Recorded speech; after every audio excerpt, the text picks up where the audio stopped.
All right, everyone, welcome back to Basil Builds.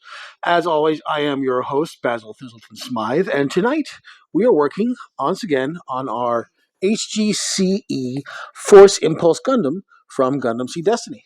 Now, in previous episodes, we have done the head and the torso, which have been completed for a while now, and now we're moving on to the arms. Now, since these arms are identical, what I've done is I've gone ahead and done one off camera, and then we will do the other one together, and then we'll put them all together on the torso as we finish building. So let's get started, are we? Shall we? We are working on the left arm today. So let's start taking the pieces out. All right, so we are going to start with some of these blue pieces here. These are C1, 6, and 7. So let's pop these guys off the runners.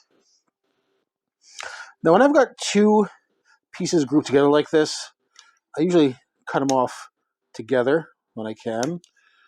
So usually, at least in my experience, tends to reduce the amount of strain on the parts.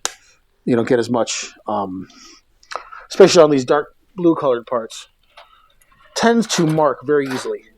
And if you take a look on the completed one, if you look carefully, you can see there's a pretty bad mark right there. That was just a combination of me messing up cutting a sprue off and then just not being able to trim it out and then sand it down enough to actually get it to look good again. I mean, I could have gone whole ham on that part there, but it would have been here a while. And you know what? It's an HG kit. I'm not that too concerned about it. If I was working on a master grade or a real grade, I would be a lot less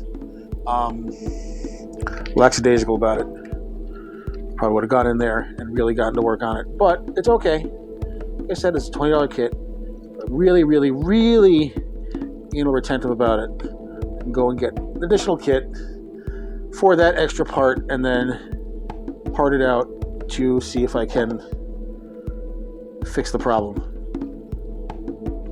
And with a cheap kit, I mean, that's okay. With more expensive kits, that's really not as feasible unless you really have a lot of disposable income.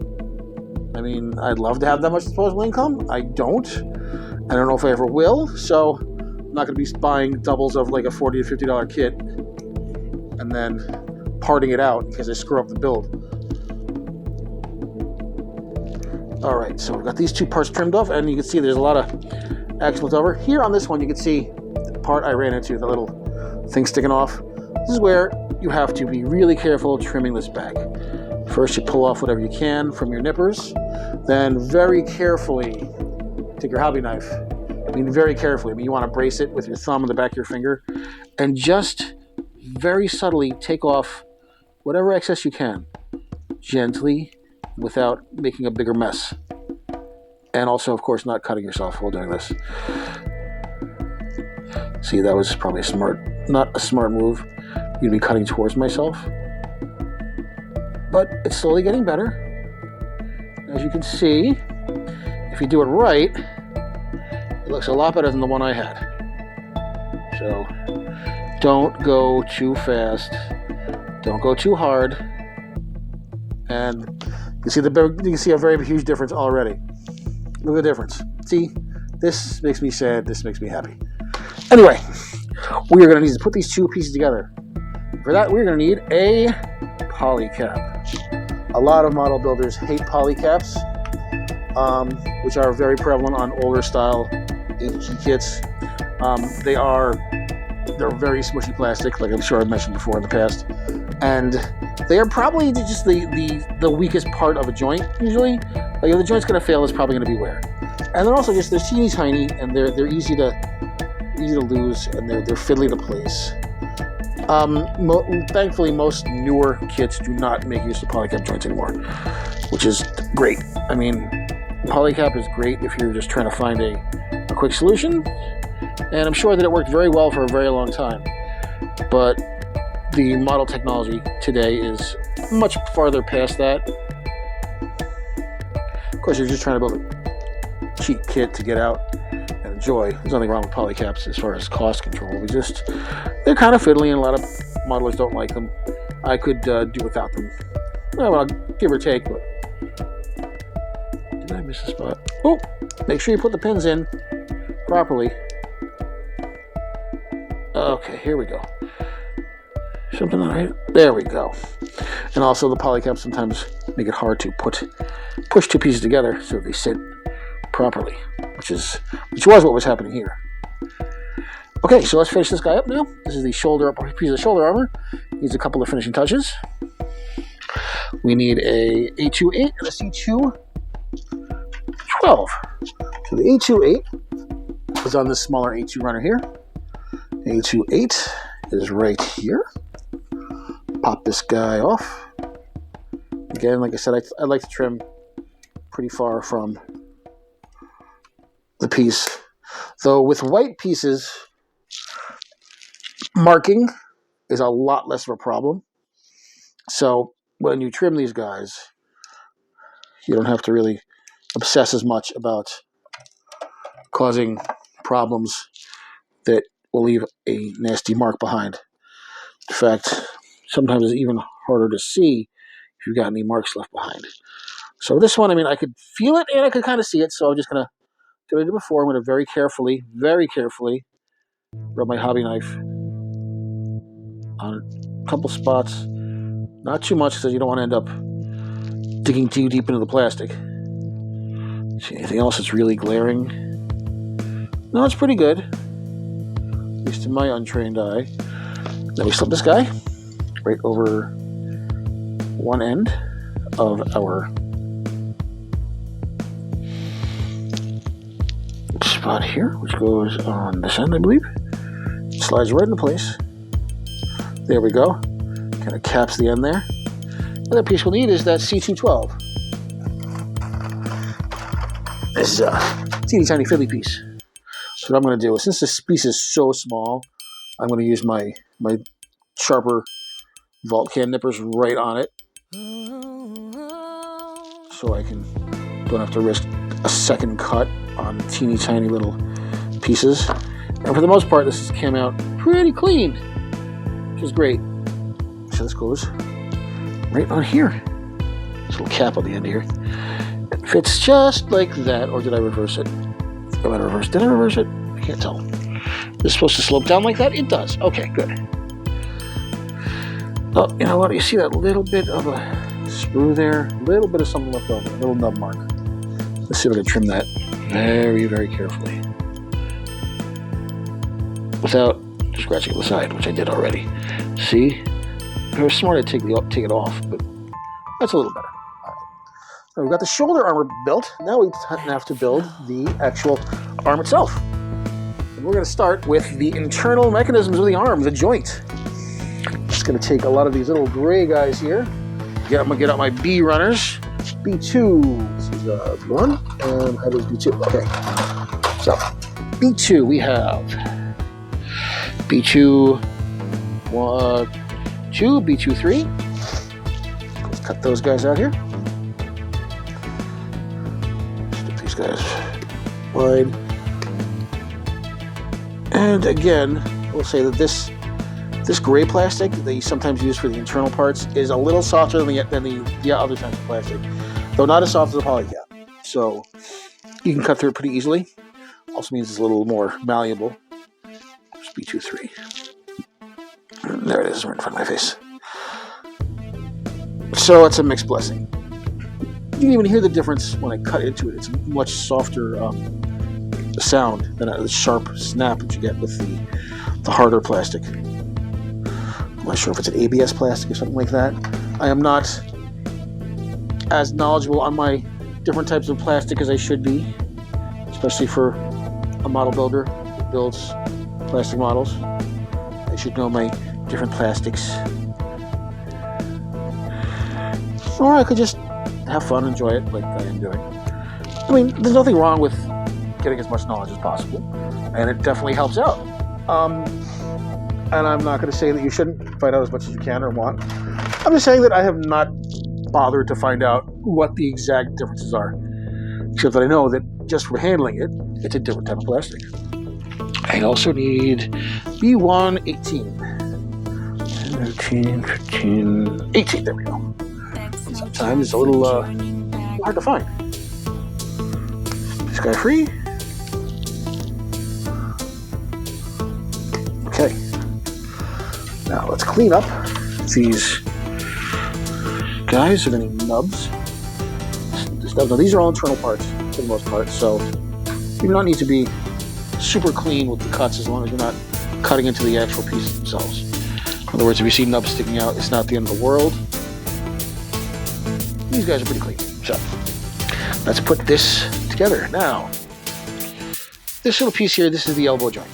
This guy here. And what's going to happen is these two are going to be the upper arm and the lower arm. So the upper arm is going to go top of the joint, right there. The lower arm will go to the bottom of the joint, right there. And as you can see, these will bend. This is a double jointed elbow here.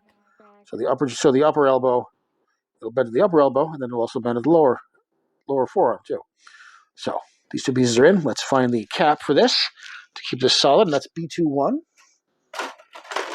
Pop that guy out so we can stop the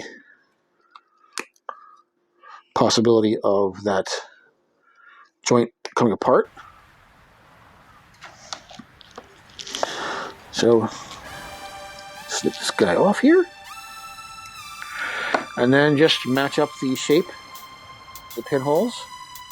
Only go in one way, and there we go. Now you've got a fully realized elbow joint with forearm and upper arm. But now it comes time to putting the outer armor on. Now, since this is an HG kit, it does go pretty quickly when you're doing the extremities. Other kits like Master Grade or Real Grade kits, they often have much more part separation in things like armor pieces and things like that. But with this one, it's much more simple. It's just a simple inside-outside of the forearm here. This is going in just a moment. I need some pieces of the A119 and the A116. So let's pop those out. Of course, I have to find them. It's like, where's Waldo? A1, 29, 7, 13, 14.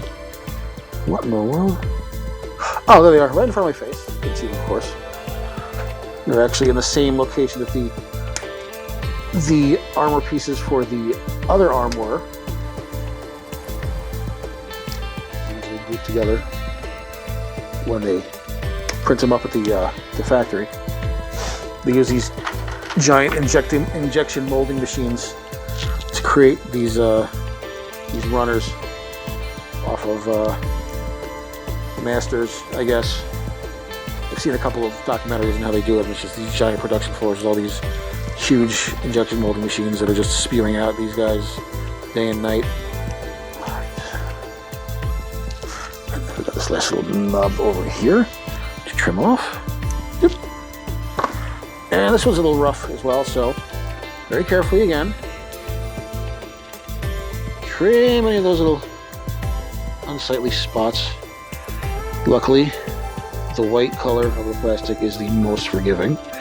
So if you do get a little too rough and ready with these, it's less noticeable as you get in close and personal. Also, it's easier to conceal it with a little bit of sanding stick, which I'm going to hit this guy with. It's going to buff out the edge here from the high grit sanding sticks. That pretty much solve the problem. Nice and smooth now. And this guy goes on the lower arm. Yes. And based on what I'm looking at here, go in like this. Slide it right in. There we go. And you can tell it's in the right spot because you can still do the full bend of the elbow. Right now, this piece is the opposite side. That goes on right on top of it. There we go. Lower arm is done. Now we do the upper arm, and the upper arm is two pieces as well. So these are an A27 and an A26. Pop these guys out. A27 and A26 right here. So I'm going to spread these guys here. Oops. Go. And then get this guy out of here. Come on. Here we go. Trim these guys up. Long nippers. Why bother getting the Volcan nippers if you're not going to use them? There we go. Get these little sprues out of the way.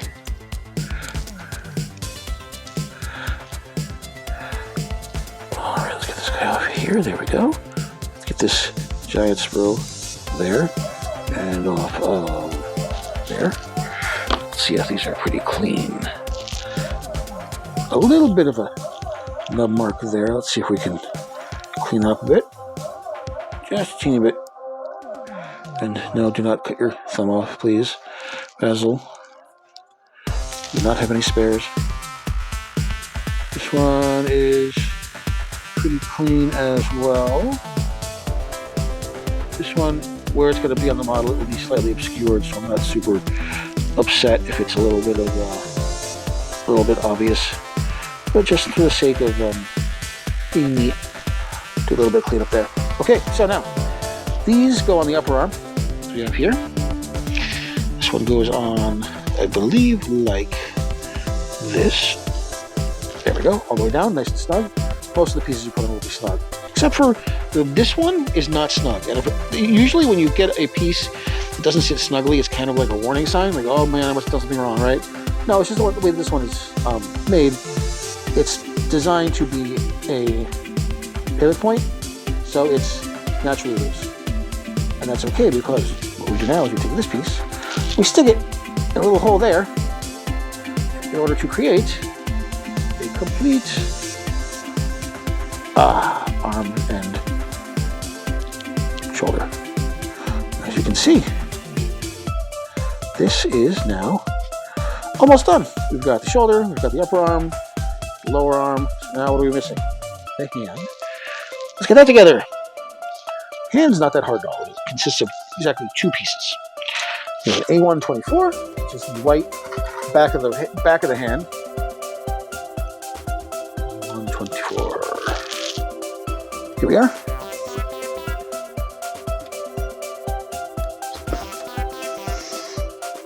Trim this guy up. And then also, we have B114. Pull out the B1. Find number 14. There it is. Let's get this guy out. Trim it up. And this is a very, very simple ball and socket joint. So, first, just put the back of the hand on the handpiece. Make it look like a little fist. As you can see, there's a hole in the fist for just sticking weapons and armor, weapons and stuff in there for it to hold. A lot of more advanced kits have more articulated hands. They have hands that you can pull apart, stick a weapon in, push back together. But an HG kit usually will not get one of those. Most of these are interchangeable though on HG kits. So if you lose a hand somewhere, you can always go get another one if you have a bunch of them left over. This one again goes right in, just like that. Snap. Now, I believe that is it for both the arms. In fact, it is time to now put these two guys together. As you can see right there. 1, 2, 3, 4. Let's put these arms on here. Right? This is the big money shot, ladies and gentlemen. Let's put this guy on this side, right in the hole there. And then let's put this one that I did earlier, right in this hole there. And there you have it. We have now the full upper torso of the Force Impulse Gundam from Gundam Seed Destiny. This guy is growing pretty quick. Won't be long before we're done. All right, that's going to be it for tonight, guys. Hope you've had a wonderful time. And as always, as my daughter says, don't forget to like and subscribe.